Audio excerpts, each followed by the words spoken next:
Sinner triumphed 6-3, 6-4 over Medvedev in an hour and 13 minutes to add to his victories over Alex de Minaur and Taylor Fritz and take top spot in the Elie Nastase group, the top seed.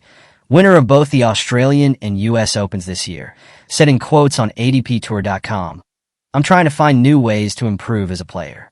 I'm trying to win as many matches here as I can. Me and Daniil, we know each other very well. So, every time we step on court, we try to change something tactically. I felt like I was ready to see what he was going to do today. That I know what I have achieved during this year, so I try to step on court with a good mindset. I have beautiful people around me who support me daily, which for me is really important. I try to enjoy my time on the court. The atmosphere here is amazing, so I'm just trying to play some good tennis this week.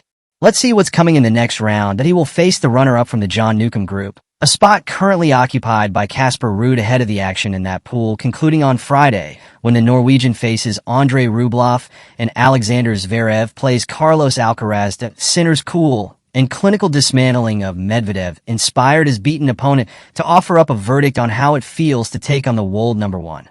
With his comments certain to spark a debate, former world number one Mats Wilander was one of the first big names to suggest Sinner and his great rival Alcaraz may be playing tennis at a different level to the legendary quartet of Roger Federer, Rafael Nadal, Novak Djokovic, and Andy Murray. Now a player who is taking on Sinner at his peak has backed up those comments, with Medvedev suggesting the speed Sinner operates at is ahead of the game's greatest players. Look, he's barely losing this year. If you want to win a title, you will face him at one moment. It's not easy to beat him, said Medvedev after his loss in Turin. That a lot of people try. A lot of people fail.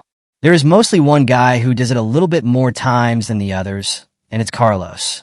Yeah, I mean, he's a very, very strong opponent. That, as I said, a little bit after Saudi Arabia, where he surprised me a lot.